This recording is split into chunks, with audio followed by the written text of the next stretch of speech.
南无本师释迦牟尼佛，南无本师释迦牟尼佛，南无本师释迦牟尼佛，南无观世音菩萨，南无观世音菩萨，南无观世音菩萨，南无阿弥陀佛，南无阿弥陀佛，南无阿弥陀佛，南无弥勒佛。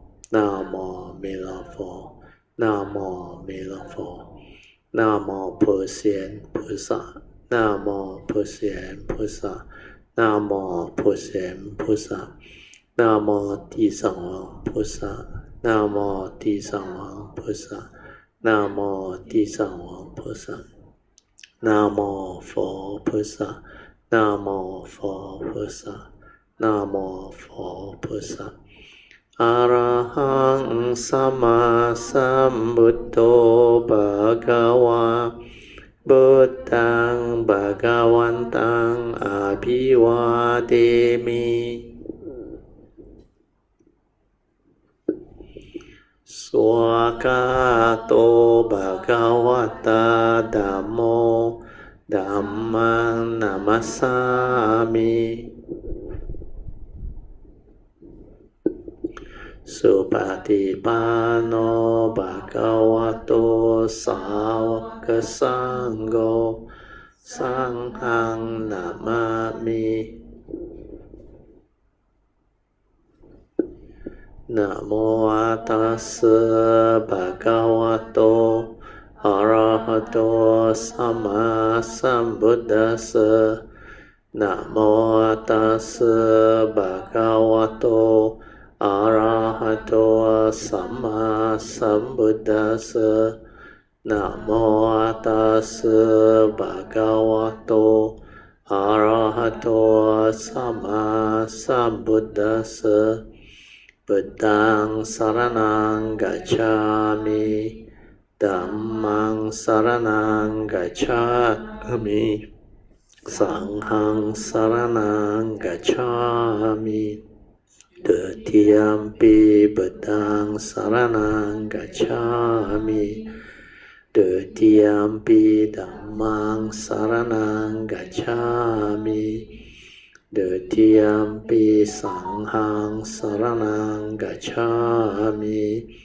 Tutiampi Buddhang Saranang Gacchami Tatiyampi Dhammang Saranang Gacchami Tatiyampi Sanghang Saranang Gacchami Panati Pata Viramani Sikkhapadang Samadhiyami Adinadana Viramani Sikkhapadang Samadhiyami Kamesu Miccācara Viramani Sikkhapadang Samadhiyami Musawada Viramani Sikkhapadang Samadhiyami Surameraya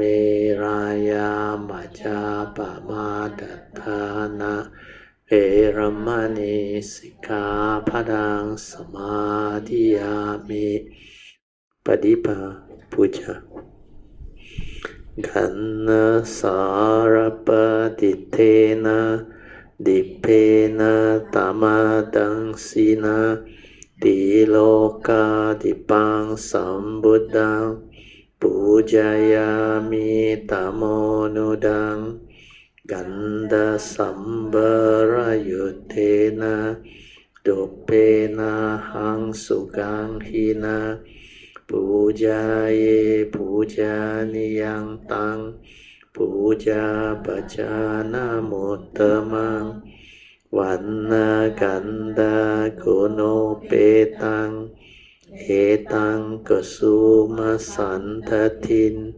Pujayami munindasa Siri pada sarorohe Pujemi bedang kasumena nena Punnena Matena Cho Hotu Mokam Pupang Malayati Yatta Idang Me Kayo Tata Yati Vinasa Bawang Adivase Tuno Bante Paniyang Parikapitang Anukampang Upadaya Patigan Hatu Mutamang Adivase Tuno Bante Pali Parikapitang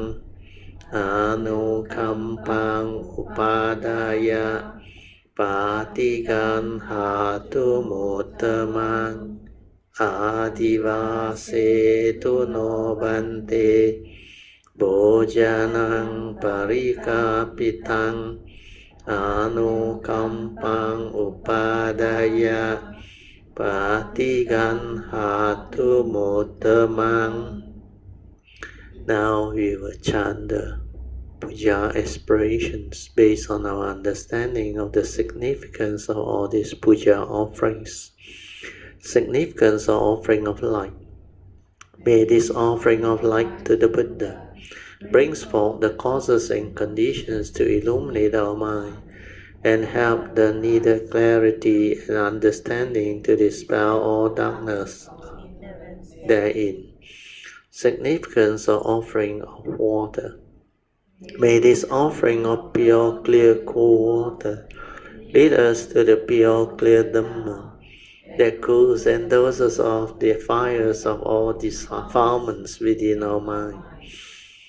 Significance of offering of incense. May our morality, virtue, and understanding shine forth far and wide, just like the fragrance of this incense, which we are offering to the Blessed One, who is perfect in wisdom and virtue. Significance of offering of fruits. May this offering of fruits to remind us of the Dana Parami of generosity and the fruit of our karma, so that we will diligently on with heedfulness to attain path and fruition as soon as possible. Significance of offering of flowers. May this constant offering of flowers to the Blessed One strengthen our faith and constantly remind us of the impermanence of this body, so that we will diligently and sincerely strive on to cultivate Sila, Samadhi, and Panya, leading to ultimate liberation, the born-free Nibbana. Making of overall aspiration. By the power of all these merits born of these offerings, may our spiritual faculty of Saddha, Virya, Sati, Samadhi, and Panya be further strengthened until they become balas or powers, sharing and transform marriage to all beings. May these merits be shared and transferred to all beings, especially to those who have the condition and affinity to receive them. Sadhu, sadhu, sadhu. Okay, let us now pay respect to Puja. Buddhang Pujami.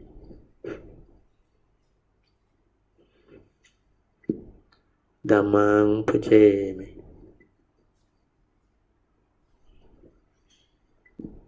Sanghang Pujami. Remember the four support. The first three are most basic and most important. To develop this awareness-based meditation, we need the four support. The first one is to relax. So relaxation is very important. To relax both body and mind completely. Relax means be at ease, without issue, without problem. Means the body is completely at ease, in the state of relaxed state. then the mind too is in a state of relax, completely relaxed, without any problem, without any issue. If you can do that, the body and mind will be very conducive for one to develop the meditative mind state. Because the meditative mind state can only arise if you are able to develop this ability to relax. Then after that, the second support is just maintain awareness, just aware. No need to know, no need to do anything.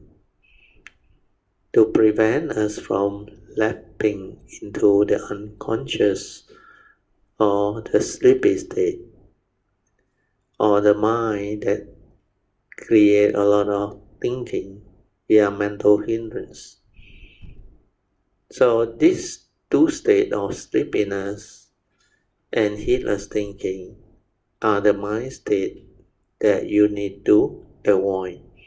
So to do that, we need the second support, which is just aware. When we talk about awareness, it's not about aware of what. When you ask the word aware of what, you are referring to the mundane mind, the thought process.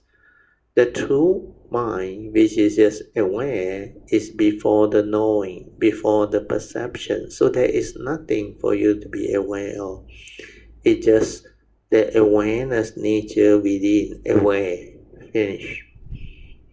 So whatever arises within our form and mind, especially our sense bases, the sixth sense door, upon contact of sense bases with the external sense data and our conscious mind, will trigger the respective mind consciousness.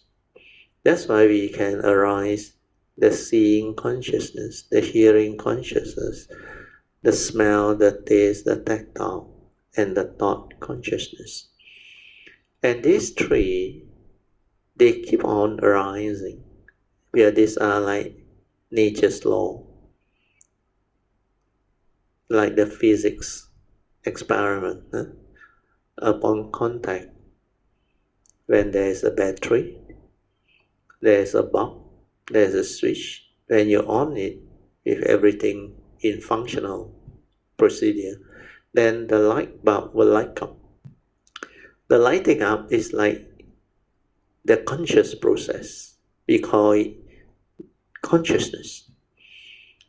So when the organ of seeing, which is the eye, is involved, it gives rise to the consciousness that sees.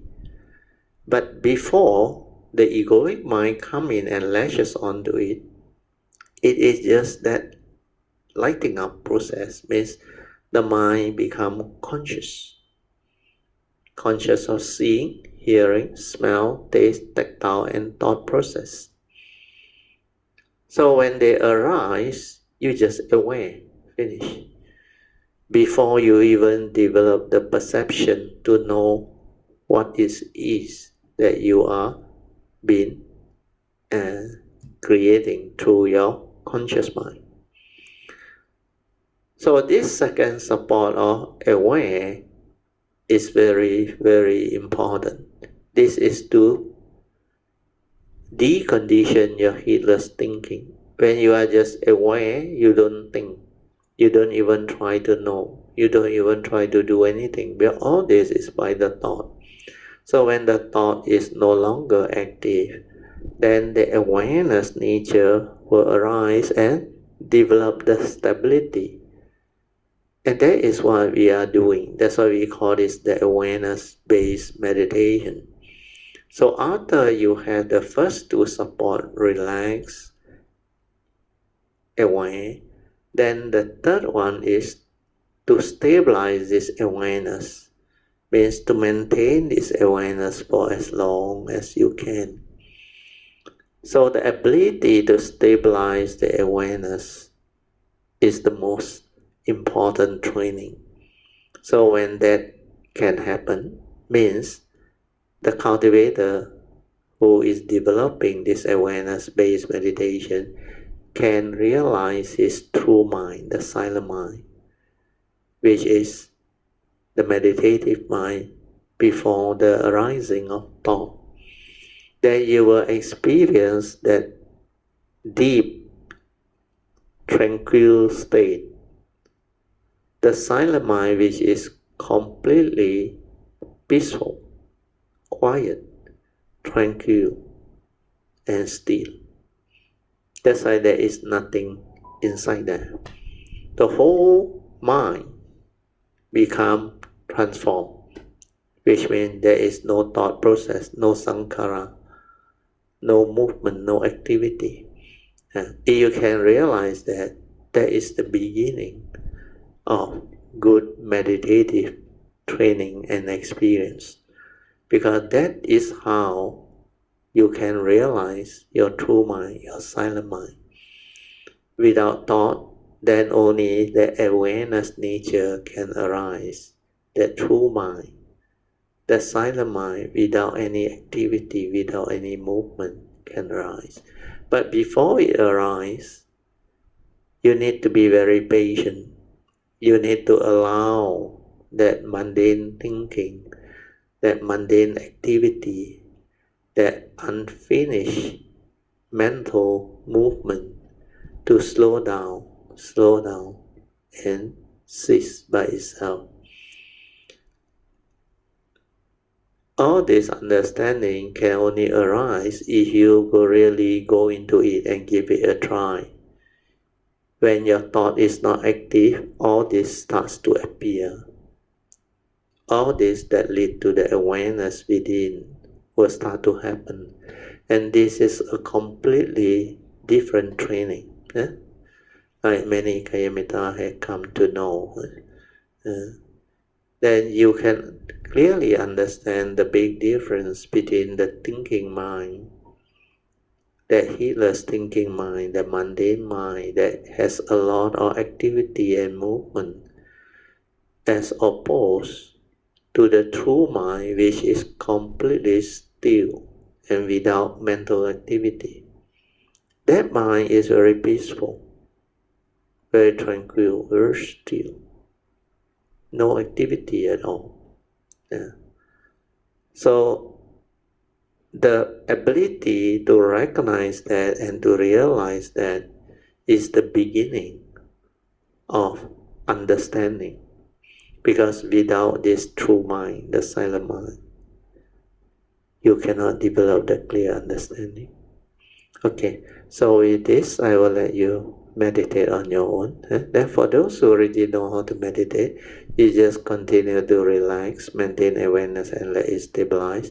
Then when everything has become very quiet, very still, until no more movement, you don't do anything else, don't panic, just silent. And maintain the ability to be aware with that silence until the stillness and the silence become very stable. Just do that. Then when that thing stabilizes, the real meditative training starts. Means the real meditation that is fully awareness based.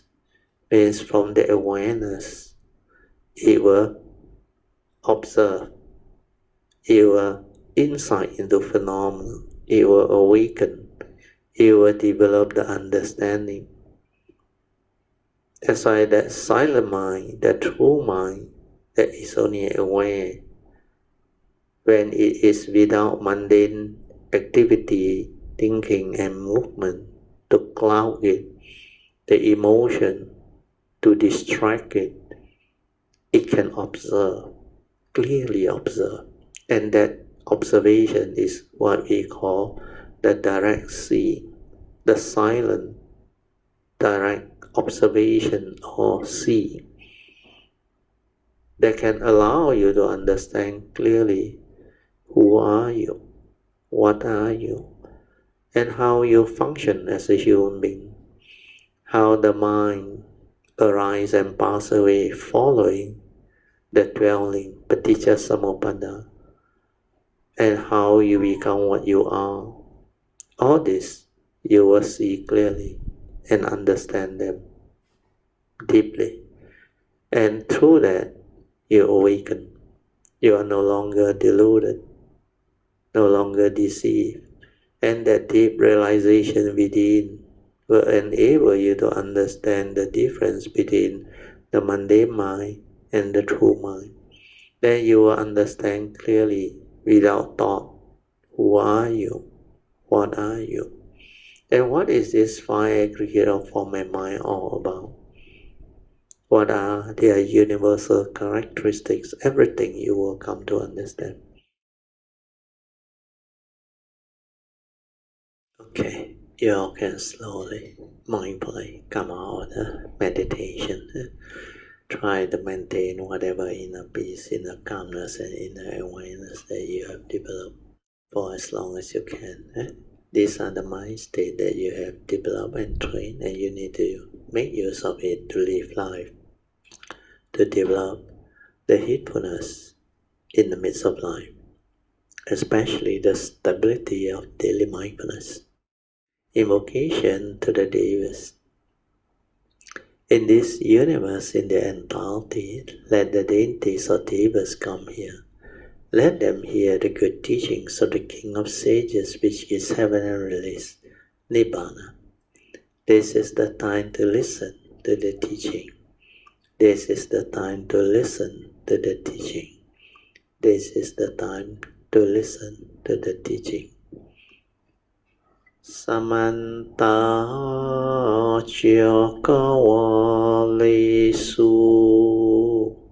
Atra Gachantu Devata Saddhammang Muni Rajasa Sunantu Sakamokadang Dhamma Sawanan Kalo Ayang Badanta Dhamma Sawanan Kalo Ayang Badanta Dhamma Sawanan Kalo Ayang Badanta Namo Tassa Bhagavato Arahato Samma Sambuddhassa Namo Tassa Bhagavato Arahato Samma Sambuddhassa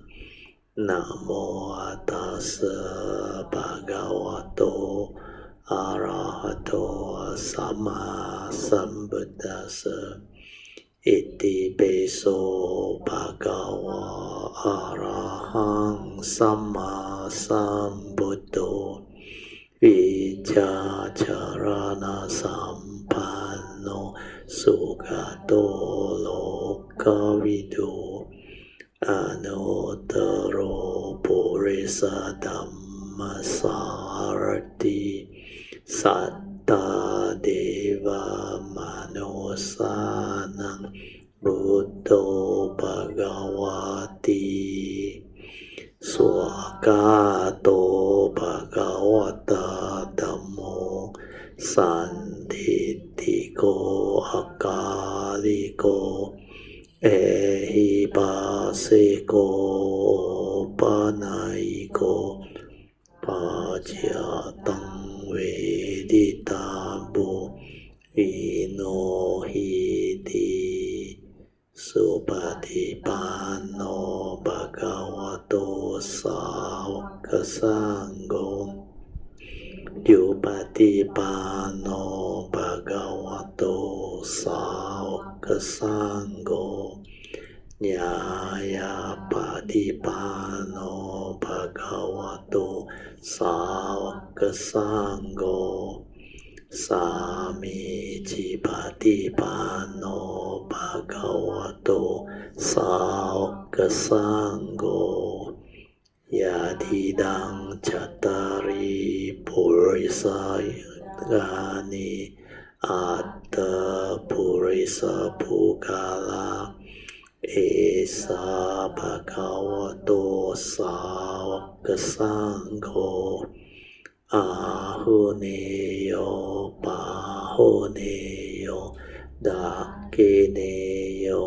อัญญาลิกาลาเนโยอนุตรังปุญญังเกตังโลกาสาติสาธุสาธุสาธุ We are at page 418. They appear in the world because they wish to lead living beings to awaken to the knowledge and visions of the Buddha. Once it has been demonstrated to you, you must awaken to it yourself. So this is always the advice. The Buddha only shows us the way. We have to walk the path ourselves. So one have to awaken to this enlightenment through one's own cultivation. If you do not enlighten to it, but merely listen to others talk about it, it is of not much use. Although I use the word is of no use. No, there are some use, but not much use. Because what you reflect on, contemplate on, that wisdom is more of the second turning wisdom, which is not as penetrative as the third turning wisdom. So, if you do not get yourself awakened to it, if you do not enlighten to it, but merely listen to others talk about it, then you didn't even reflect, contemplate, then of course it's of not much use. The Buddha wants to cause all living beings to awaken to their inherent Buddha nature, or they call it the Buddha's knowledge and vision, wisdom and perfection of virtue. Then the sutta say they appear in the world because they wish to lead living beings to enter into the path. So this path, entering into the path of that knowledge and vision of the Buddha, is very important. That's why in the teaching there is always this explanation by the Buddha. The enlightened one, they will have to go through the path and fruition. So there are two paths to enlightenment at every stage of sainthood. The first stage is to enter the path. Then after that, to realize the fruition of it. So entering the path is to have a glimpse of what this is. Then develop the cultivation accordingly, because you have already entered the path, means you will not deviate, you will not go wrong. You are on it. Then the stability of it is what the fruition is. It's just like the fruit. Initially, before it has reached its fruition, it is just maybe the initial stage, where you develop the bud, then from there the flower, and after the flower you need to wait for it to get pollinated, then only the fruits starts to develop until finally it's fully ripe. That's why we call that the fruition. So enter here means to certify to the attainment of this Buddha state, or that stage of enlightenment that one is going through. Having had it demonstrated to them, having genuinely awakened to it, they must now enter to the path of the Buddha's knowledge and vision. Then there is these few words that the Buddha used: opening, demonstrating, awakening, and entering into the Buddha's knowledge and vision. Living beings will be able to end birth and death. They will have completed the great matter and have nothing more to do. Is they have done what is to be done. That is why after the Buddha spoke this teaching, he passed away into Parinibbana or enter Nirvana. Then the next part of the sutta. Sariputta. These are the causes and conditions of the great one matter, or great matter, for which all the Buddha appear in the world. The Buddha told Sariputta, all the Buddhas, the thus come one, teach and transform only bodhisattvas. All their actions are always for the one matter, and that is only to demonstrate and enlighten living beings to the Buddha's knowledge and vision.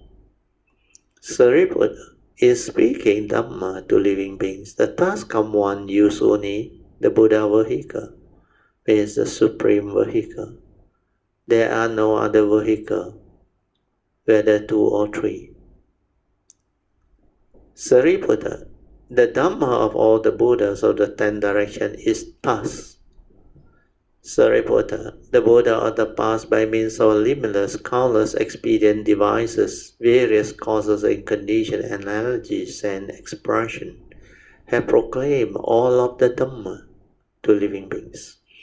These Dhamma were all for the sake of the one Buddha vehicle, the supreme vehicle. All these living beings, hearing the Dhamma of the Buddha, ultimately attain the wisdom of all modes. So whatever expedient device or initially skillful means that are used to teach living beings, they only have one purpose, to finally bring about the understanding of the supreme vehicle, the Buddha vehicle. So this is the ultimate intent. Then we go on to the commentaries. They have this outline. The singularity of the cultivator, the singularity of the practice, the singularity of the teaching. Then you have finally the general conclusion. So the subheading is explanation of the teaching methods of the Buddha of the 3 periods of time. First one is the Buddha of the past.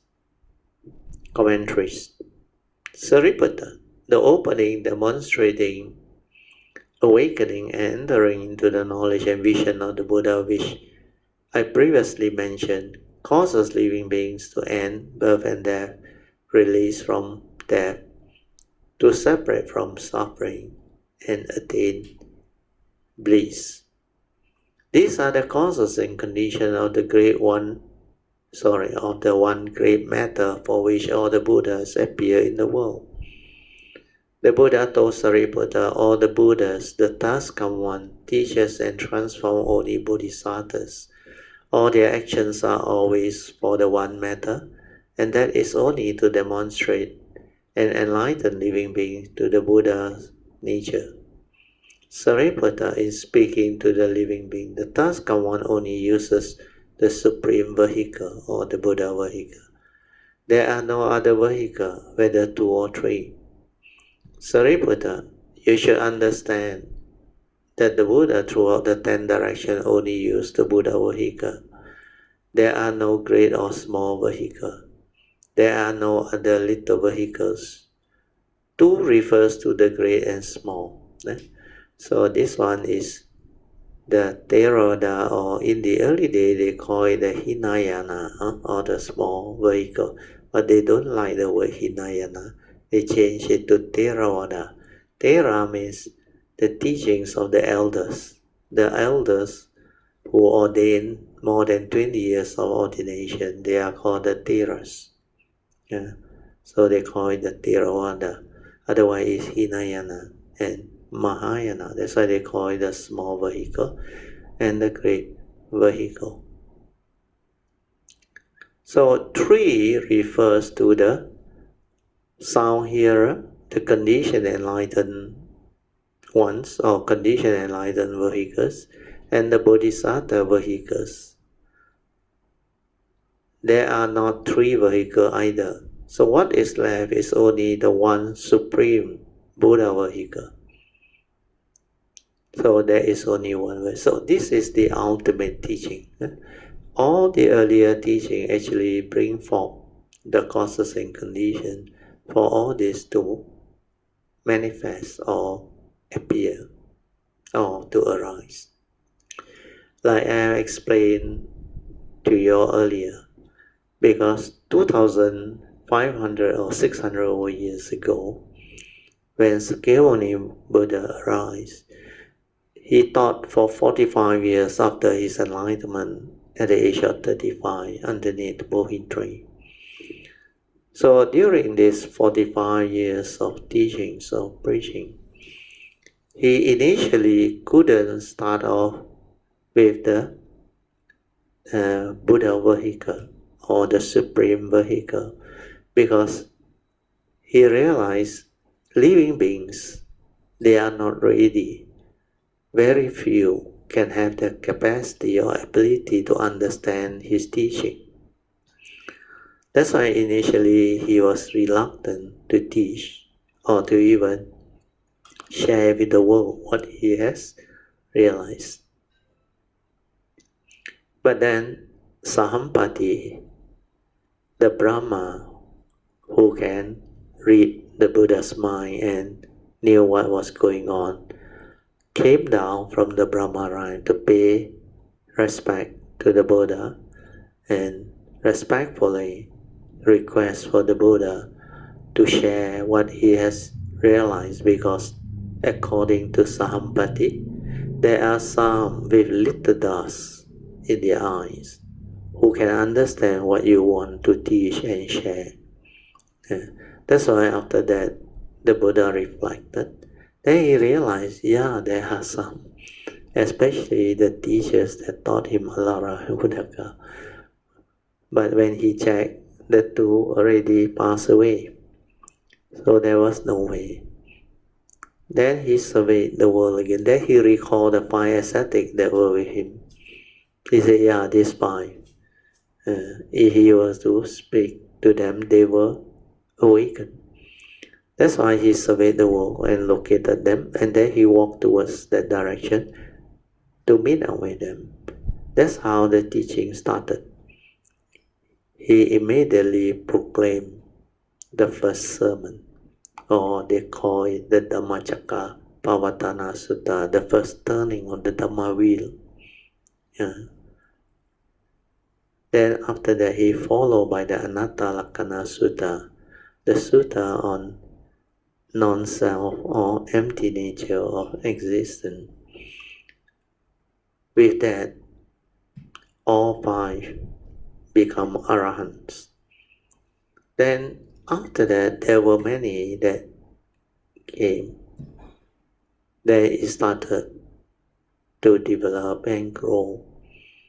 Initially, the Sangha were relatively pure. There was not much of a requirement of any rules or whatsoever. So what was taught to them was just basic, essential Dhamma, and basic 5 precepts and 8 precepts or 10 precepts. Then later on, only the Buddha introduced the monks' precepts. Then later on, as things develop more and more complicated, the Buddha had to add in more and more of these precepts laid down until there are finally 227 for the monks.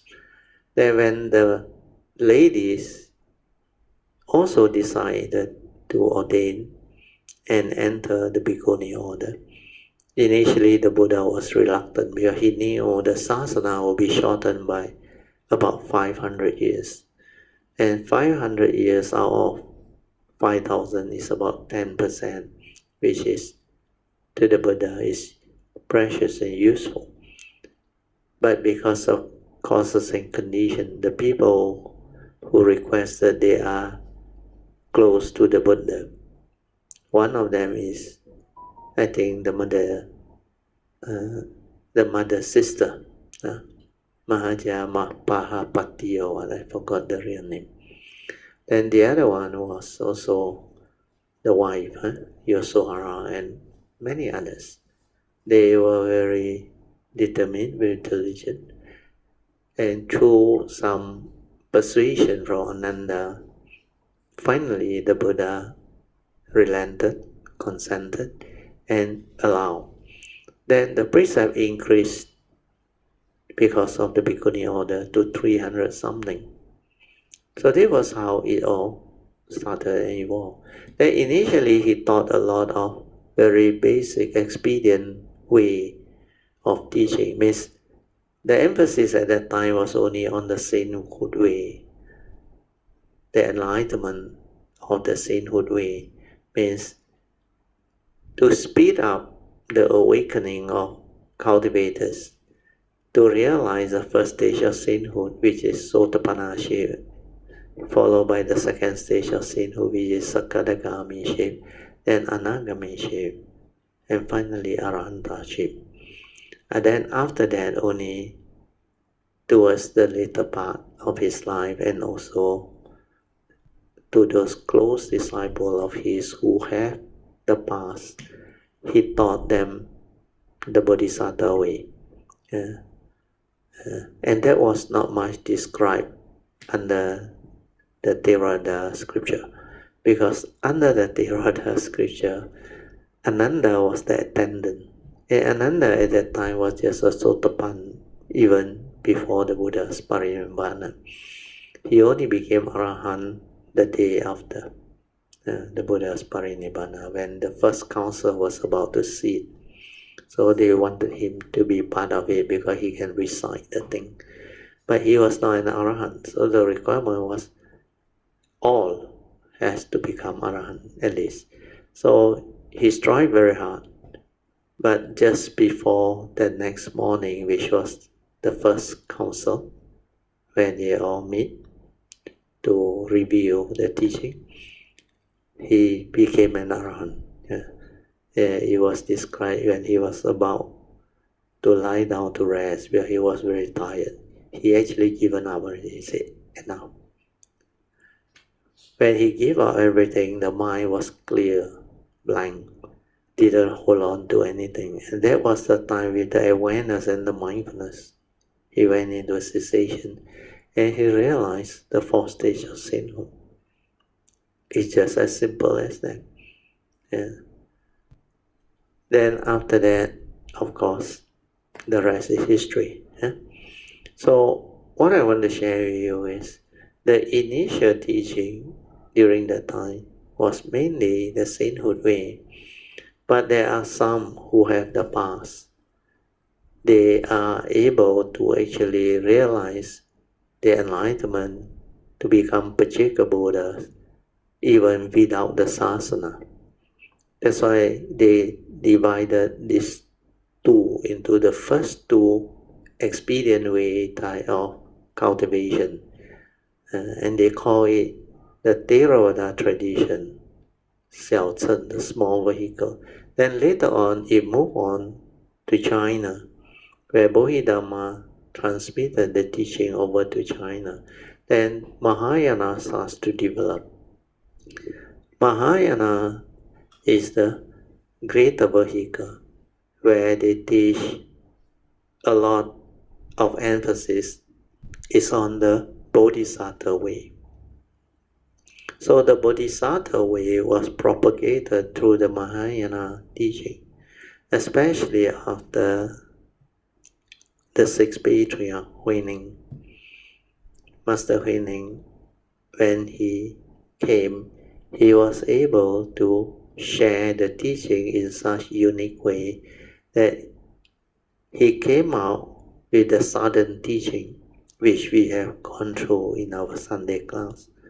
The Sunday class southern teaching, chapter 84, the 84th lesson, not chapter 84, 84th lesson of the sixth Patriarch Platform Sutta is very beautiful, where it was the final chapter.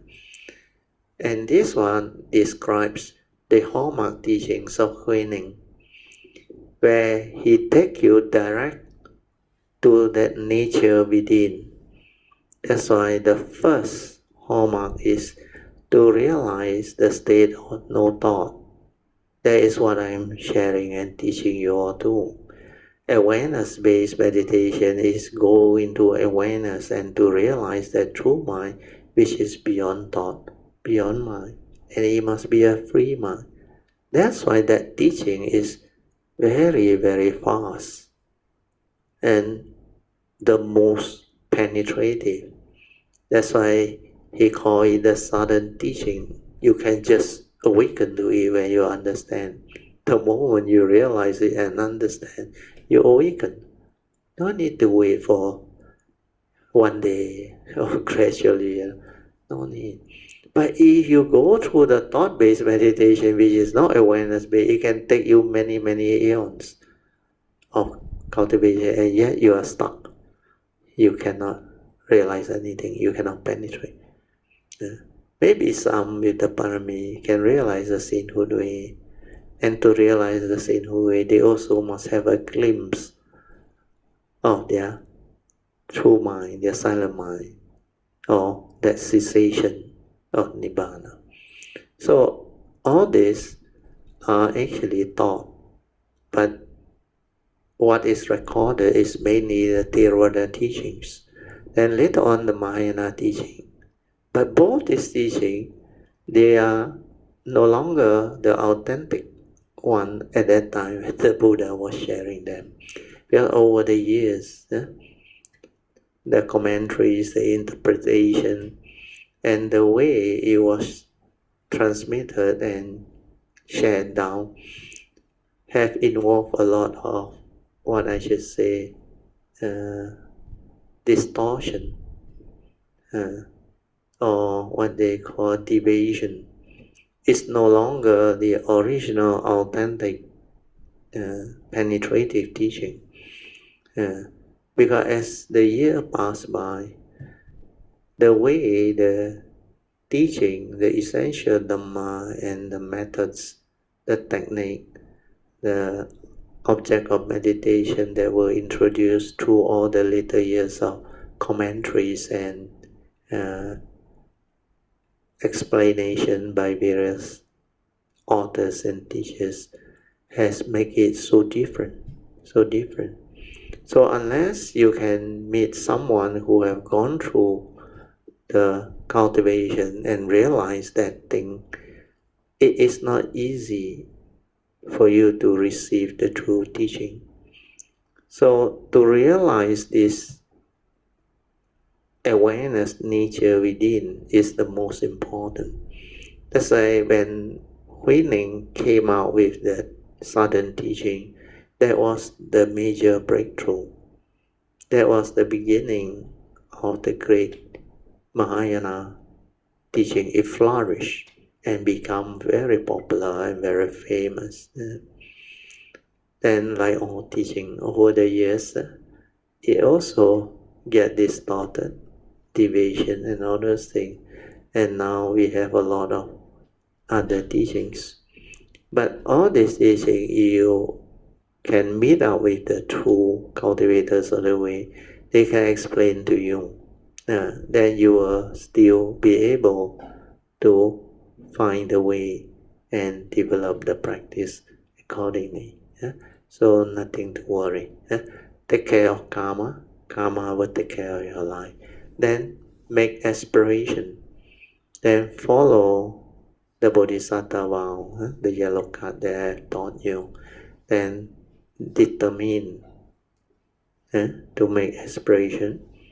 Then invoke power of merit for causes and conditions for you to have this right understanding, right view, and right causes and conditions to develop this understanding whenever you arise. Means whenever you choose to come or you have to come, you will have this right view, right understanding, and the four basic vows deeply planted into your nature, so that you will never get lost whether there is sasana or no sasana. And then you are safe. Unless you do that during this golden window, there is no guarantee. But you do it, you can rest assured all your future coming evolution will be assured or guaranteed. Okay, so this is the part I want to share. Okay, now we go back to the text. Sariputta, the Dhamma or the Buddha or the 10 direction is thus. They speak the Dhamma in the same way. They also say that there is only the one Buddha vehicle or the supreme vehicle, and there is no other vehicle. Where this earlier division of the 2 vehicle or the 3 vehicle, they are more for the expedient devices or skillful means that were needed at that time. Then the sutta continues. Sariputta, the Buddha of the past by means of limitless, countless expedient devices, various causes and conditions, all kinds of causes and conditions to teach living beings. Here is explained. They say you plant good causes, you will reap the good fruit. If you plant evil causes, you will reap the evil fruit. So this one, I think, is a direct translation from the Mandarin. So the English translation doesn't sound that proper. Those who know Mandarin, I think you will understand it better. Because I remember during the early day, I used to listen to Master Hsuan sharing. He used Mandarin. He said, 种因结果，种善因结善果，种恶因结恶果. That's why it's all the same. But the English translation here is not good, not so accurate. So what he did was, initially he said, 种因结果 is there are causes and conditions within nature. Whatever causes you plant, there will be the result or the fruition of it. Then he said, you plant 种善因结善果. That's why here they translate it as you plant good causes. Actually, good and the word san is actually very different. San is meritorious, virtuous, not only good, wholesome also. Not only good, sometimes good, according to you, is not good. Whereas wholesome, at least, is a better word, or virtuous is also a better word. Meritorious is also a better word. So the Mandarin word is san yin actually. The English word translation they choose the word good is not a appropriate good translation. But those who know Mandarin, 种善因结善果 is very good. Then 种恶因, then if you plant evil causes, this one is quite similar. Then you will reap evil fruits. 种善因结恶果. Sorry, 种善因结善果, 种恶因结恶果. So if you plant the seed of evil, you will reap the fruit of evil. So this one is very important. Then they say goodness brings good reward. Then evil brings evil retribution. These various kinds of causes and conditions concerning the operation of cause and effect, along with analogy and expression, were used to clarify the doctrine or the teaching. But I remember when Hsuan was teaching or proclaiming all this teaching, I liked his closing conclusion.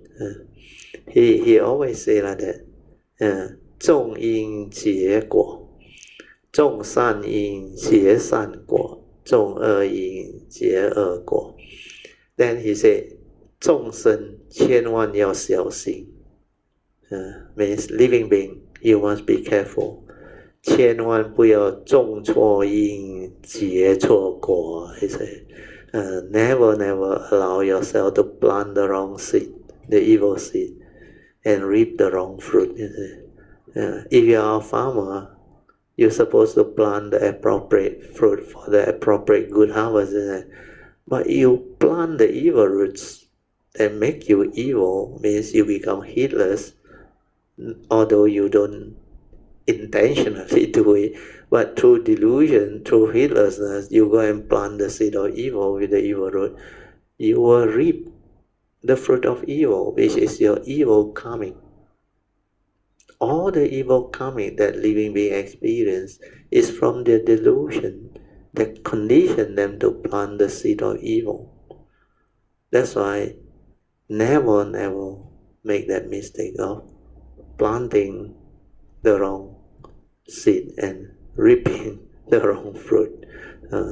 You not only wasted all the effort of farming and planting, but you create very evil condition for your life, which is the karmic negativity, the friction of all those negative evil action. So when you are confronted with all this, you can see it in your life when you take rebirth or when you arise in this conditioned world. That's why the Buddha said, we are all born of our karma, heir to our karma, conditioned and supported by our karma. And we are what we are because of our karma. So because of that, you can see all this. Like that day, Polian tried to explain what happened. Then from there, I can explain to her what actually happened. Why did she experience all this? The colleague and all those things make fun of her, speak in such harsh and negative manner and all things. So there are causes and conditions behind. That's why you can see it. Then when you see it and understand it, you have to come to terms with this reality, where these are the causes and conditions behind. So we accept, then we don't react. We don't create negativity of mind state, no more evil roots. Then we are at peace. And when you are at peace, you have clarity of mind. Then you can inquire, ask yourself what actually happened. How can I move on? How can I resolve all this amicably? Through what? The Dhamma way, which is following the Noble Eightfold Path. And then step by step, Noble Eightfold Path. If you have developed the cultivation, you will know what to do. Then you do what you have to do. The three ways that I always teach. You need to have the right view to accept what happened.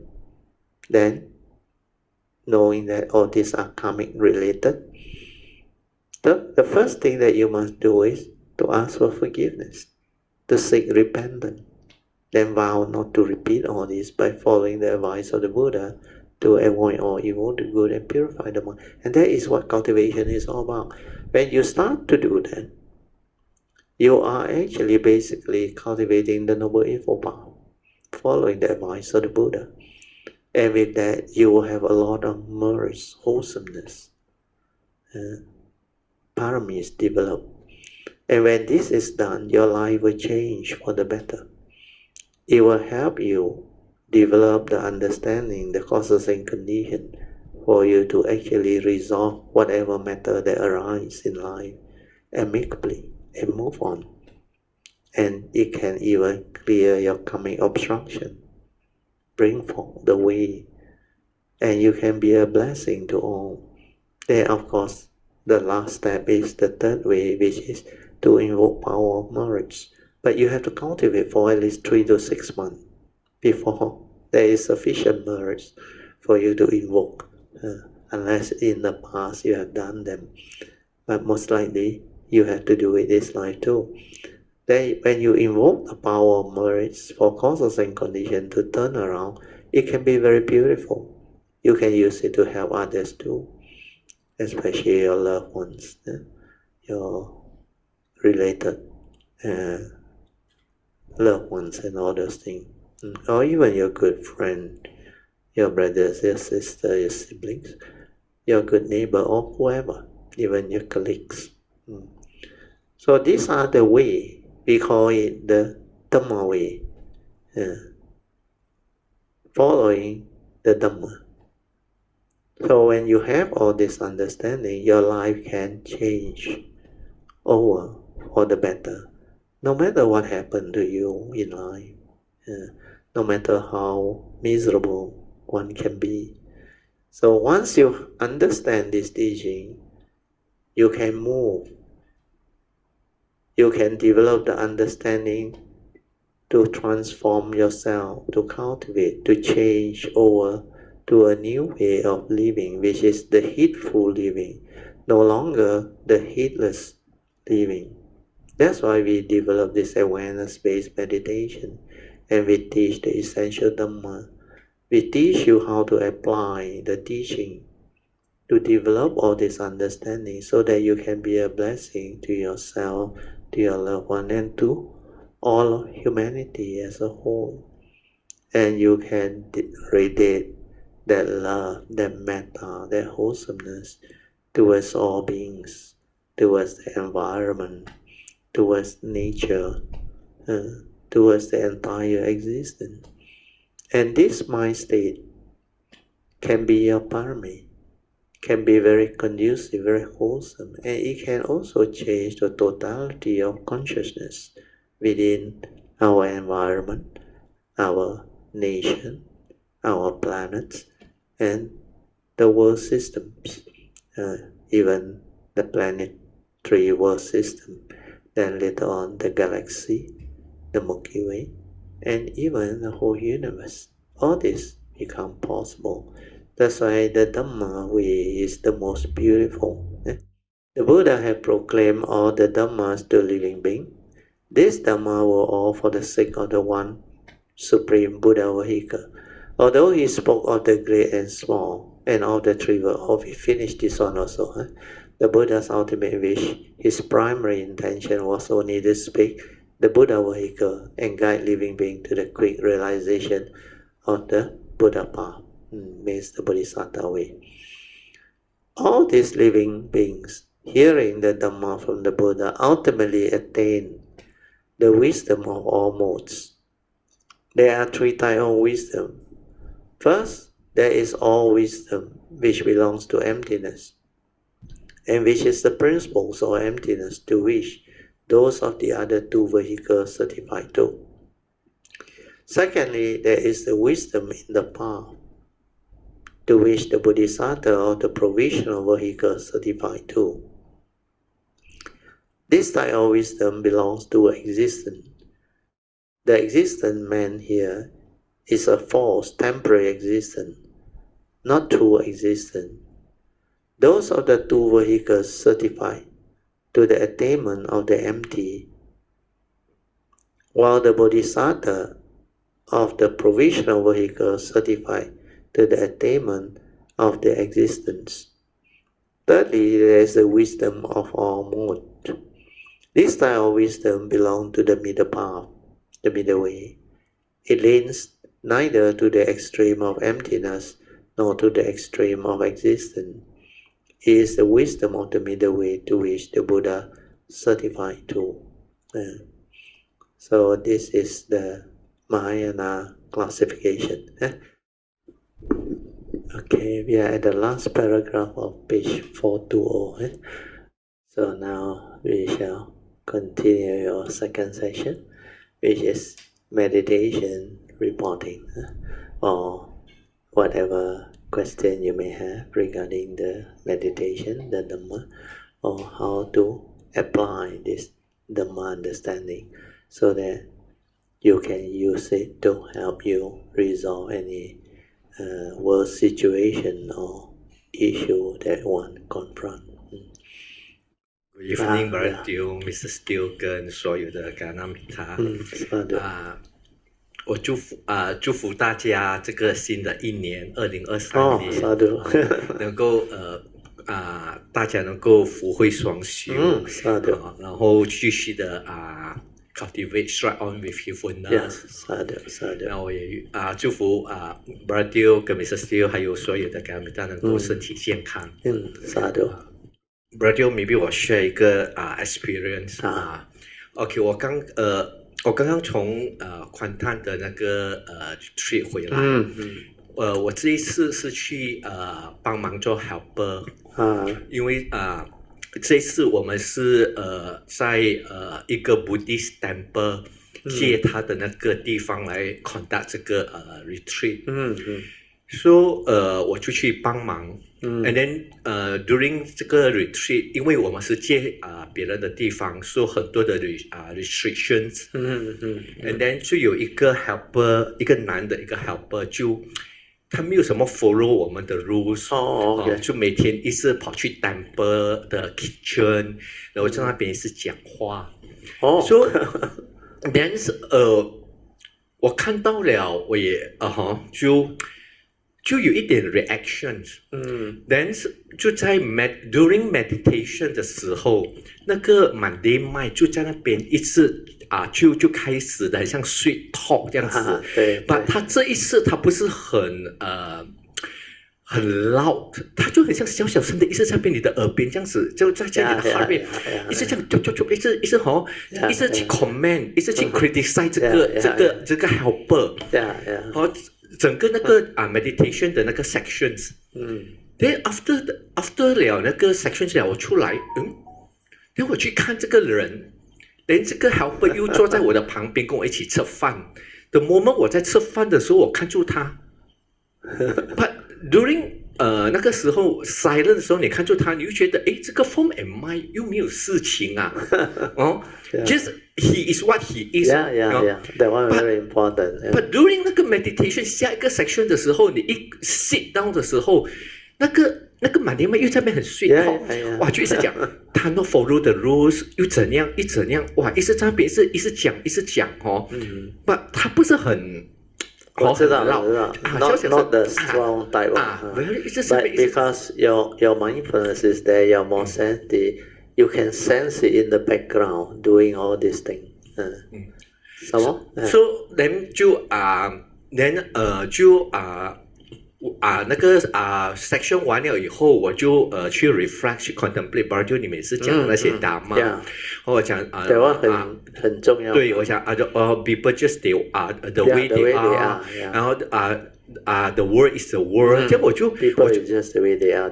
我一直去 contemplate， 然后我去 contemplate，so 然后 sitting 的时候他又来我就是 just be with it。And then 让他去讲，等下他就慢慢的过后还会静下来。然后第3天的时候，我在下午吃饭的时候，suddenly 里面一直笑着出来。That one is very good。然后我就觉得怎么？然后他就一个 statement 就讲，外面都没有动，就只有你的mind一直在动。对。然后 out of sudden 我很像整个明白了这样。Then from there onward, the next section 就没有了这个 chattering 了，就静静的。然后我就每一个 section 就很静的这样子的在做 sitting。Okay, before you continue, I have to explain this first. Otherwise, I will forget. You see, what you went through on is I should say totally different from what Pauline went through. Pauline went through one is that one is still inside her, where she perceives a situation with negativity because the egoic mind is still there, very strong. That's why she cannot take it. She hold on to what the colleagues say, whoever who make fun of her, so this one, the egoic mind that actually latches onto it, reacting, that one is very, very, I should say, strong external defilement that cultivator need to first root out and overcome. So that one is for you all, most of your like song, you all have cleared already. It's no longer disturbing you. But what is disturbing you is your habitual tendency. We are in the past. You all have been taught and trained in a very, very rigid way. Means the rules to you all are very important.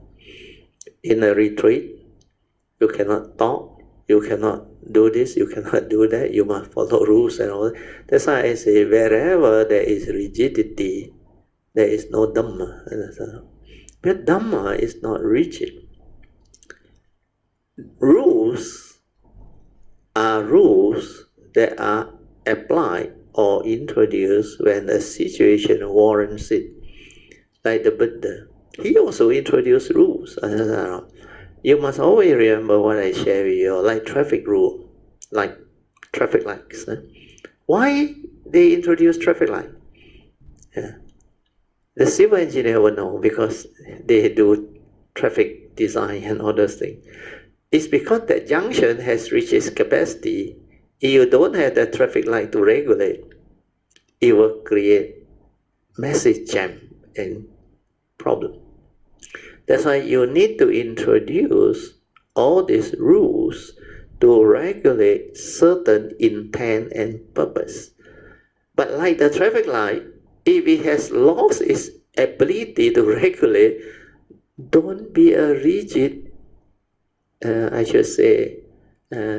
rigid, deluded follower. Understand? Go and see the traffic light. A red light cannot go. No? Undang test or it is a accepted practice. Red light cannot go. But the traffic light is our order. You somehow rigidly hold on to all this. Then you will create a lot of trouble. Then everybody will try to be right. Hey, why are you so stupid? You wait there for what? You go. Then this fellow will counter. Go red light at all. Accident how? So all the what they call argument or interpretation or what they call justification can come out. But these are worldly situation and condition that need wisdom to resolve. So if the rules does not serve the intent anymore, then do not try to be rigid. The other thing is, if you are a cultivator, then you should know all this inside out. Otherwise you cannot deal. So what happened to you was, this habitual tendency from the past conditioning, because it must be something very severe, because this guy not only violate the rule, he like completely don't care about the rule. He go to the kitchen, he don't follow anything, any rules or inside. He just go to the kitchen and talk, chit-chat and all. So normal people cannot take it on, understand? Cannot take it on. So this habitual thinking will create the perception, how can this guy do that? He's a helper, he volunteer, he like that, the rules is very clear, and yeah, he do all this. This is what Sankara is. Sankara through memory, through views, opinion, and habitual tendency, they will create this. Then when it arises, because it is your habitual tendency that you have not rooted out yet, because that part is not easy to root out. That's why you already perceive him with negativity. And without you knowing it, you accumulated this. That's why when you meditate, you relax, you're silent.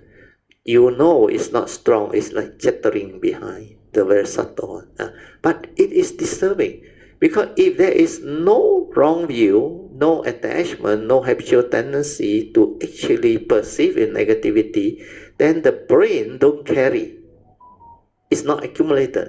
That's why later on you can inside laugh and tell you, if your mundane mind don't move, inside don't move, outside is just the way it is. Understand? But because that wisdom hasn't stabilized and gone in to root out the habitual tendency, the subtle one, you still have this problem. Luckily you reflected, you contemplated. Then through the reflection and contemplation, you develop the more stable understanding, where you use that very important pointer. People are just the way they are. Deluded people do deluded thing. Selfish people do selfish thing. And emotional people do emotional thing. They are just the way they are. And the world is the world. Condition like that, things will be like that. People are just the way they are. The world is the world. So this one needs stability or understanding one. Not like those knowledge based on thought based on yeah lah, they are just the way they are, man. Look at me. That one won't resolve the problem one. They are just the way they are, need to be understood one. So that inside, no need to react. Because Dhamma has two aspects. One is the wisdom part, where inside understand, gone, no more. But the other one is within the conditioned world. The conditioned world one, very complicated one, very messy one. Because once you use the thought to reason, it's gone already. That's why no amount of analysis and reasoning can give you the wisdom and answer. It will lead to more problems. But when you need to live in the world, there is such thing as duality, and that's how. There is such thing as people doing this and all those things. So the ultimate one is the unconditioned Dhamma. He is the way he is. When you understand, you at peace already. Then when you meditate, it doesn't carry over. It doesn't come over. But initially, before this thing stabilize, it come over. Because in the early day, I remember, after I realized the Dhamma, age 35, and later on, I think Yun Chan, they all came to me and asked me to share. That time, actually, I already have all the understanding, everything, and all this cannot affect me already. Then what happened was, when I started to share, I started to see this, which is very strange. I know they are not real, but somehow the form and mind, when it try to share and teach, it still have this type of behind, that type of concern. How come living being cannot understand? Because I realize when I try to share, they cannot follow what I share. They cannot. Then they keep on, like sometimes argue, understand, or present their line of argument, their reasoning. But brother, I didn't hear Mang talk like that one. Mang also never teach like that one. Why you teach like all this type of thing? In between a lot of other things. Then I came back, I reflected. How can I come out with the understanding so that I can allow living being to understand? So that Kayamita can develop the understanding. That's why I have to reverse back my teaching. Because initially I thought it was the Dhamma. So I tried to explain the Dhamma, cannot go through it because they were not ready. They cannot understand, completely cannot understand what I teach. So I had to reverse back to teach them the essential Dhamma. Then from basic, one by one, build it up. Then from there, only extend the cultivation. The first turning, second turning, third turning. It was so difficult. Even the first three turning of the Four Noble Truths, the Dhammacakkappavattana Sutta which I started, it was not easy. That's why I came to that understanding. Then when I came back, I remember, because when I went out to share, that was the first time I came out to share. I never shared before, but inside here I have the understanding. But very funny is, when I was sharing, that thing that was shared and what they say and all those things, beyond my awareness and mindfulness was so stable. I was able to listen to all this and catch up. And I know from what direction they come and how they got stuck. Because at that level, they are just the way they are. They cannot do all this and they cannot understand all this. They are still trapped down there. It's just like you look at the primary school kids or the Form 1, Form 2, Form 3 kids. Because you went to uni already, you've gone through all the... You know where they are stuck on. Because they are limited in their understanding. They will present this type of argument and all this thing. So what happened was, when I came back, I remember, that time my mundane mind hasn't collapsed yet. Then this Sankara still move now. Even when I drive back, or somebody send me back, then on the way I will contemplate or I will reflect. But my reflection is how can I actually let them understand, so that for the good of the many, of the Kayamita, so that when I share again, they can understand. So this contemplation and reflection was very important. Then I realized even when I reach home, this up here still wants to find answer to help them now. Understand? Then later I realized, forget about it. Finish means finish.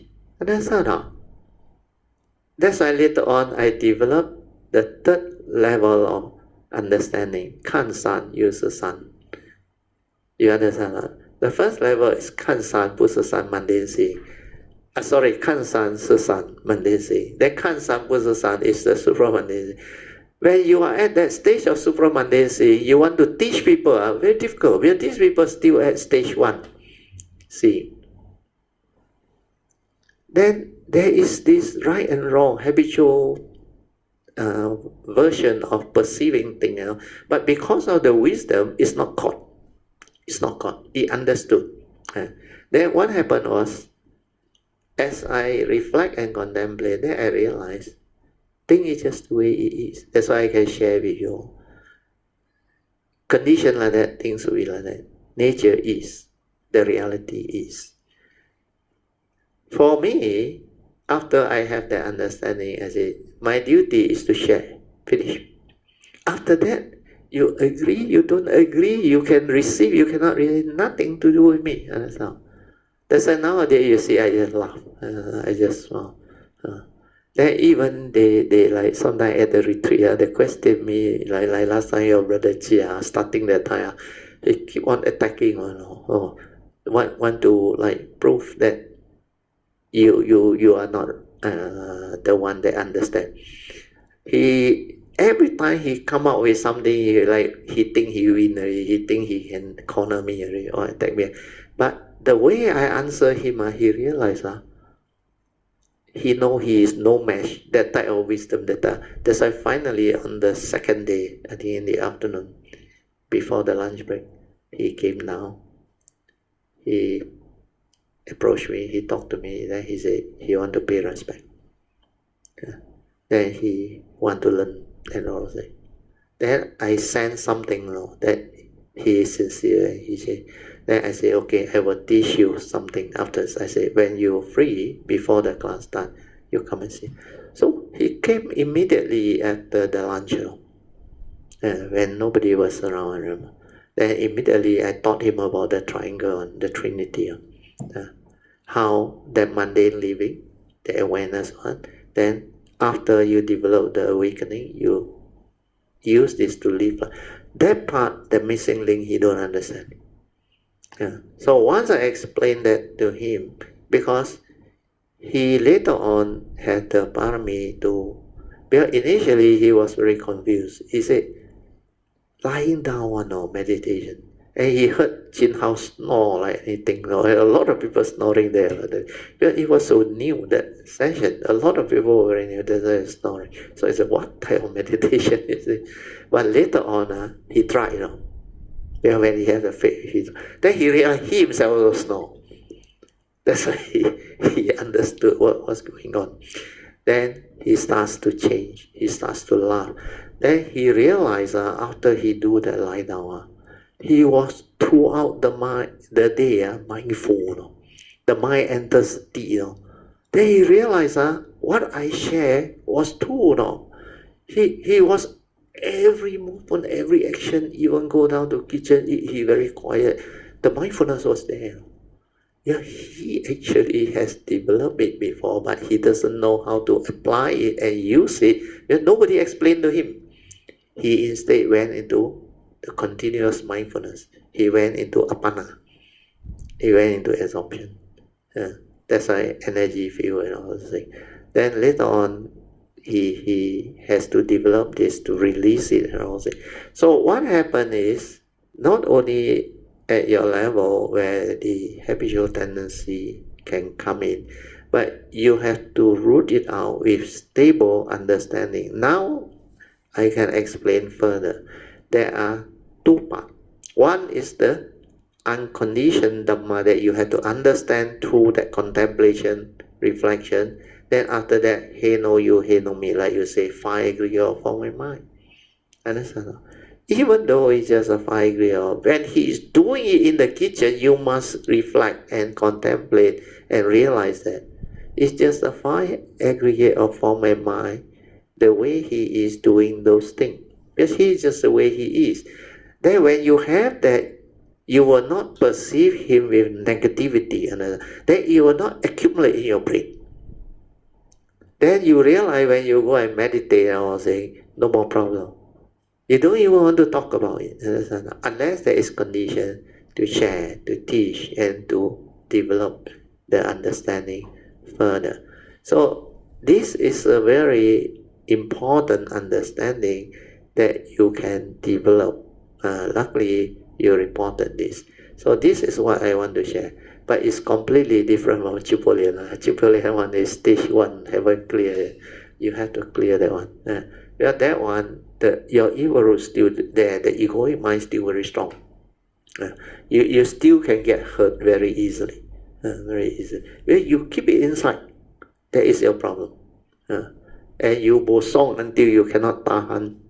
You do something else, so the thoughts still moving. You stop everything, then you key into your handphone, then you shoot it out.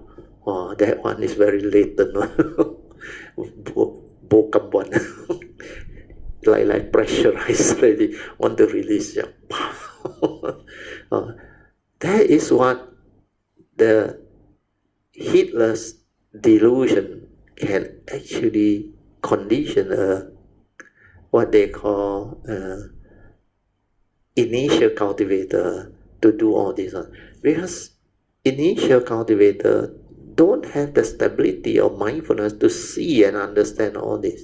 So she lack the mindfulness stability of it to see all this. She is at the thought level, at the knowledge level. And that one more difficult to develop wisdom and understanding to clear.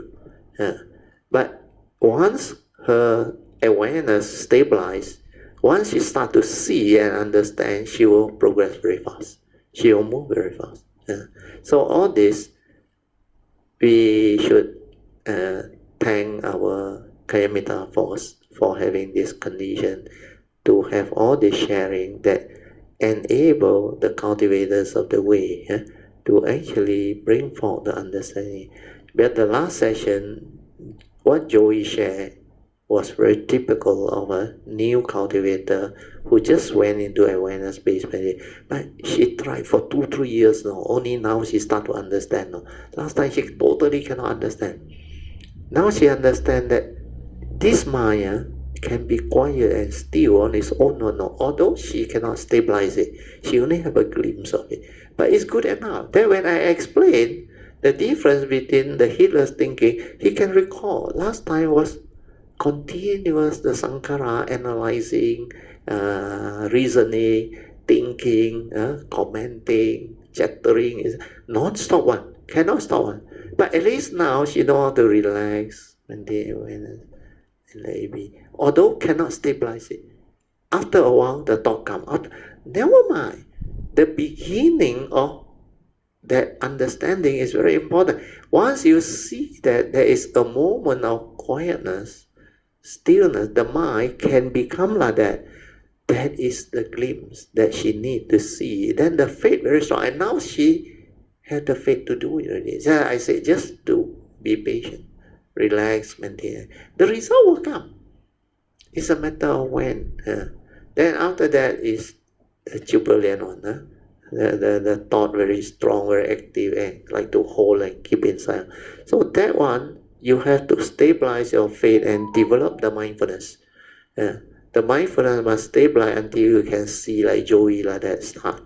Then the daily mindfulness stabilize. Then you become a serious cultivator. You will not just like attend, because you like to attend and listen.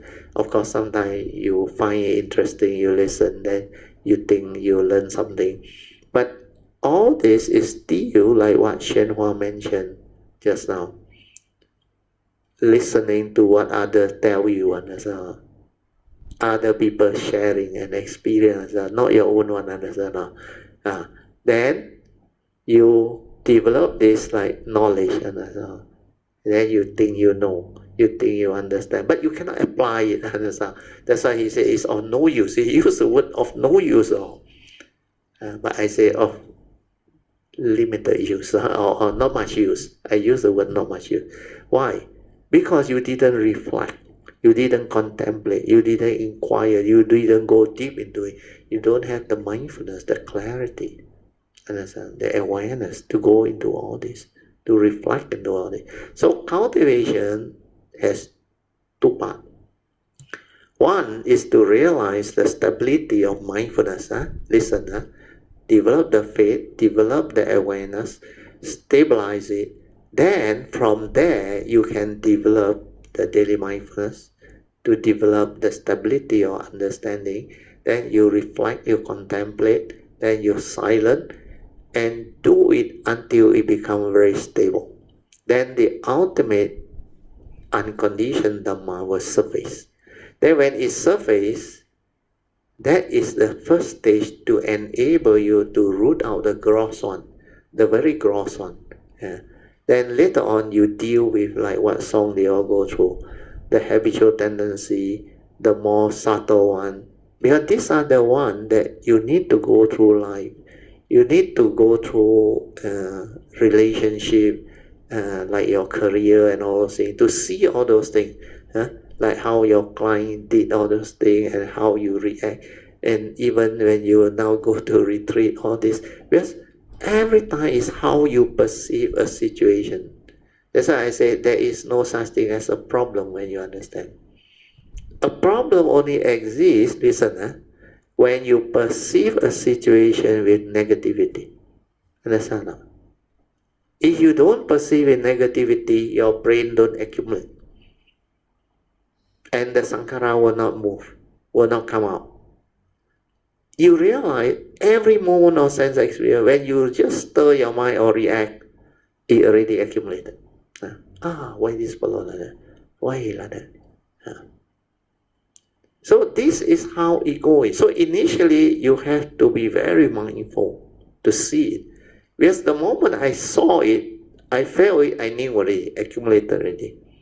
That's why I need to contemplate, reflect, stabilize, understanding, and rule. Then that time when it happened, I will know what it is. Then the unconditioned Dhamma there already. I mean, I know no reality. But I have to go into life, understand? Because I am with a form and mind in existence. Kan san user san is one. When you meet worldly people, you have to talk worldly way, understand? You have to, like other people, how can this driver be like that? But you know, you say it, but you don't mean it. It cannot affect you. But not everybody is like you. If you behave like the second way, kan san busa san, then everything is against the conventional world. Then people cannot have a relationship. You cannot live with this guy talk as if he already enlightened and go through what already. Then people don't like to talk to you, understand?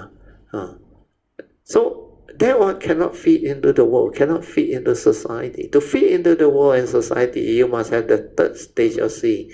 Kan san, yu san. Means you become normal again.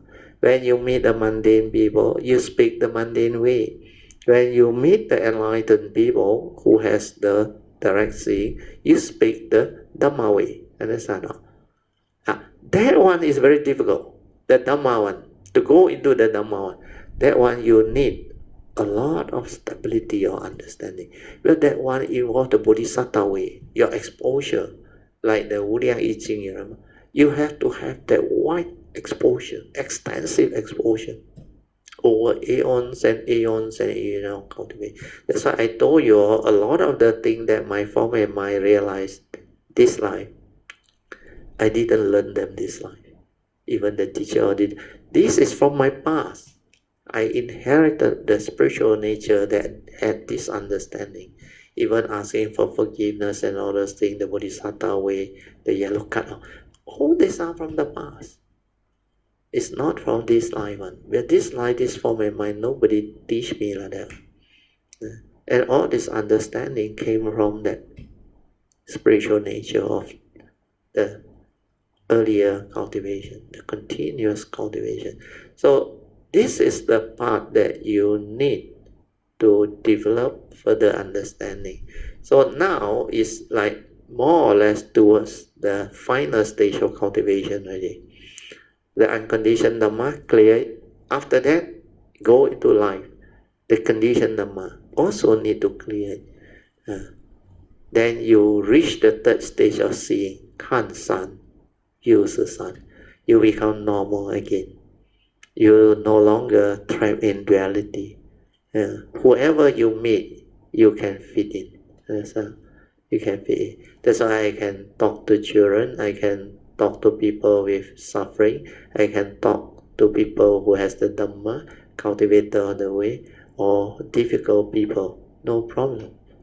They are just the way they are. Got condition, we share. No condition, let things be. Then the other thing, finally, you have to understand. Once you share, finish. Finish means finish. Whether they agree, they don't agree, they accept, they learn, they don't learn, nothing to do with you because no reality. After all, form and mind, understand? Everything is what? Dependent originating, condition arising. So, mighty nature rolling by, understand? Where is the reality? He know you, he know me. Nothing actually exists. But there is such thing as law of karma, understand? There is such thing as a karmic nature. You cannot simply like neglect and don't care. Cannot. That's why the conditioned world type of Dhamma living is very complicated one. Very difficult to understand and perfect it on. That's why you have to become great being to have the ability. Most cultivators of the way cannot deal with life one. That's why those who listen to my sharing is because it's all life related. And everything about life can be actually explained by the essential Dhamma. And this is where the uniqueness of the teaching of the Buddha is so beautiful, so unique. So today, I think we should all rejoice with the good condition. Let's rejoice. Sadhu, sadhu, sadhu. So Chupolian is also for you. So you should thank song. Okay, you continue. With your sharing. After 了那个understanding 了过后，我每个的 sitting 那个 mind 就 silent 下来了，就没有一直在去 criticize 它。然后我就在想，为什么前面那几天就一直的一直去很生气，哇！然后我想这个 Monday mind very strong， 要不是没有 mindfulness 跟 understanding， 我一定是给他骗去，你做不到，你看不到，我一定给他骗了，然后我就去 report。 In the meditation， 最重要的是what make you lack of peace? The subtle behind one is your habitual tendency you haven't rooted out one. That one although very weak, but it is still disturbing you because why? When you perceive that person at that moment when he was in the canteen, he did something extraordinary out of the norm that make you react. Otherwise, you cannot react already. And because of that, you perceive with such negativity, then you accumulated it. And without you knowing it, when you meditate, when you relax, silent, aware, it come out and haunt you. Why? Because you accumulated it. Listen to this. Thought is what? Respond to that accumulated memory. Where you perceive him with negativity. That's why that image of that, the content of consciousness that you have accumulated, your aversion towards it, because to you is very, very wrong. How can this guy do that? And that itself is already a very strong negative perception that accumulates. That's why it will cause you to give rise to that type of chattering thought or those subtle behind. Not only that, a lot of things in life, you will later see a lot of all this. Very subtle. Whatever, slight song or what, it went in already, accumulated. Until one day I remember, I realized, wow, no wonder living being cannot deal. Because it go in so fast. Without mindfulness, without wisdom, without understanding, there is no way you can deal with life. Because the sixth sense door operates so fast. And without Yoniso Manasikara, that's why I used to tell you Yoniso Manasikara. What is Yoniso Manasikara? Wisdom at the moment of sense experience. If you are not cultivated, it's not stabilized, you don't have means you don't have one. You cannot deal with it at all. That's why you will stir, you will react, you will move, become emotional. You will perceive it negative. Even though you have the Dhamma already, the unconditioned Dhamma, but the habitual tendency is still there. It may not cause you much suffering, but it come and disturb you, understand? Yes. Your weakness is you like to reason, you like to analyze. Why like that? Especially after you connect at the Rayong there, the what Ajahn place there, come back. You like to analyze, you like to reason, then you like to ask, why still like that? Why still like that? Because you saw, but you don't know what it is. That's why I keep on telling you at that time, it's still from the thought, it's still from the thought. The thought has come through the back door to tell you story. So never allow it to analyze or reason. But no amount of analysis and reasoning through the sankhara process or mundane mind can give you the wisdom that is beyond thought, beyond mind. Cannot. You must see it, awaken to it. Then only you realize, wow, that's how I become what I am. They say incarnate means he keep on stirring you, turning you and stirring you until you cannot do anything. Because you keep on wanting to reason. Why I still got anger? Why I still got fear? Why? All these are delusions that a lot of cultivators carry. To them, they experience that fear. They thought fear is them. No. Why I still have fear? Why I still go and comment about all this? Why I still keep on you like that? So all this come from that negativity of perception through lack of mindfulness and wisdom. Yoniso manasikara at the moment of sensation. So that one need to stabilize on. That's why that one is step 4, Yoniso manasikara.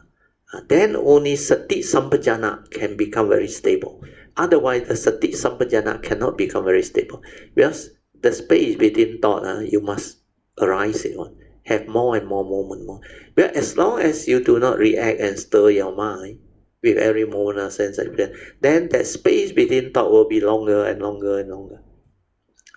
Then you will come to a stage where you hardly think, you hardly react, you hardly stir, and most of the time you are tranquil, still, peaceful. No matter what happens, that moment, after that, no more. Means the ultimate understanding is very stable there already. Then to root out the worldly one, you need to spend a bit more time. You need to wait till, I remember, your mundane mind must collapse. Otherwise, not easy. It takes a while. It may, like I say, I went through the sharing initially before my mundane mind collapsed. I knew what it is, but I still come back, want to help. That's how want to contemplate and reflect. How can I actually let them understand? Then when I reflect and contemplate, actually I can come out with new approach. That's why I will teach from different direction. Approach the same Dhamma sharing from different example, different direction, so that people can get a wider understanding of what this thing is. Then only they can stabilize the understanding. Otherwise they cannot.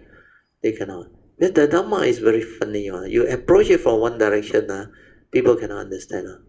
But the real meaning is, that's why I say, the Dhamma is non-rigid one.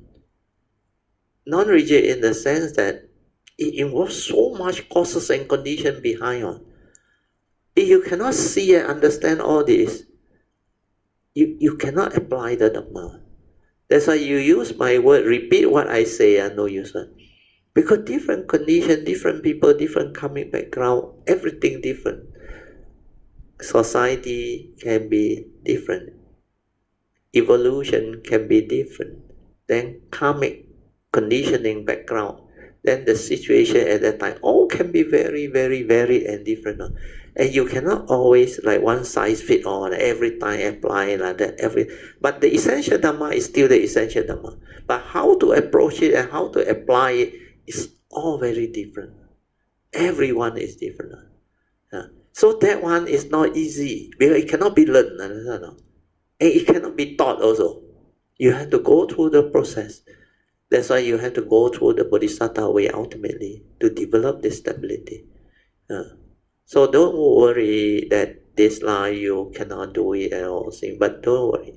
It will continue to evolve and develop the understanding. Then as you go through the Bodhisattva way for a certain period, then all this understanding will come to you. Then in future, you can have all this understanding and become very different.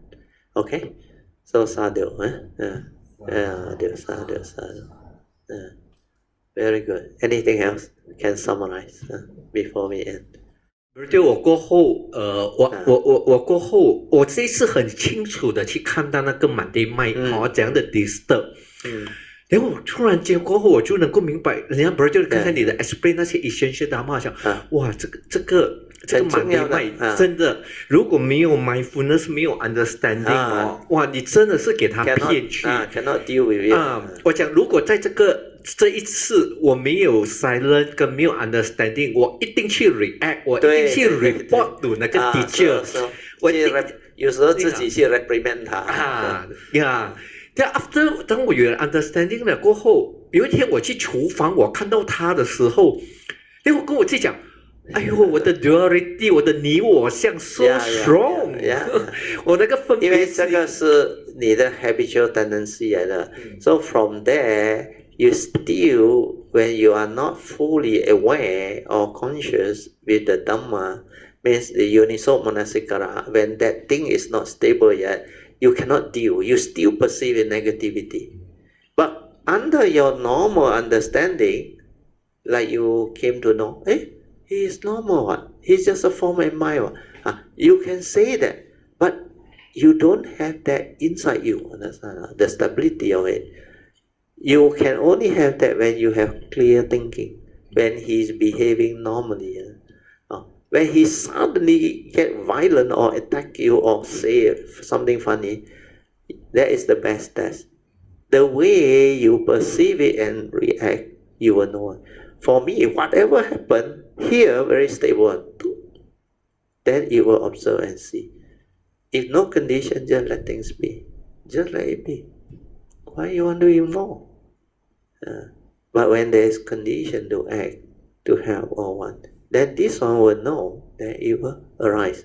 Because nowadays a lot of scam are around. Some they prey on your compassion, your kindness, your generosity. Because there are a lot of this, what they call people who actually make use of human weakness, their greed, their what they call weaknesses, to actually scam you, to trick you. That's why sometimes they come, you eat in the coffee shop, they want to sell you things. They're in the malls or now more and more. Then there are a lot of this type of thing going on. That's why society as it evolves, this type of thing manifests. In the past, don't have one. But now IT era, then the snatch tip era baru recently over because of MCO. Otherwise, the snatch tip era, the woman kena. Last time, cook gang is the male kena. That's why different civilization, different era, different type of thing happen on arise on. And the world is very beautiful. That's why we are living in the golden age of transition, where I saw the 50s, the 60s, the 70s, the 80s, the 90s, until the 2000, and now 2000 and beyond. These are the golden years where civilization goes through this type of transition, and it evolves so fast, especially now the IT age. If I live another 10 years, I see a lot of things. That's why I like to come during this period. My nature like to arrive. This is a period I can learn a lot of things. I can get to witness a lot of things. Sadhu, and how for creating the condition. Okay, 我的 sharing 就到这里。到这里了。Okay. Thanks. So let us rejoice. Sadhu, sadhu, sadhu. Okay, we better end. Okay, let us do the sharing. Akasata cha bhumata devanaga mahindika punyang tang anamoditwa jirang rakantu loka sasana etawata camehi sampadan punya sampadan sabbe deva anumodantu sabba sampati siddhya idang me nyatina hotu sukhita hontu nyatayo idang me nyatina hotu sukhita hontu nyatayo idang me nyatina hotu sukhita hontu nyatayo devo asatukalena sasa sampati hito cha Vito bhavatu loko cha raja bhavatu dhammiko imina punyang kamena mame bala samagamo sattang samagamo hotu yawa nivana patiya sadhu sadhu sadhu. Okay, you all can pay respect mindfully the Lord Buddha, Kuan Yin Bodhisattva, and all the worthy ones. Then we shall end the whole Zoom session. Sadhu.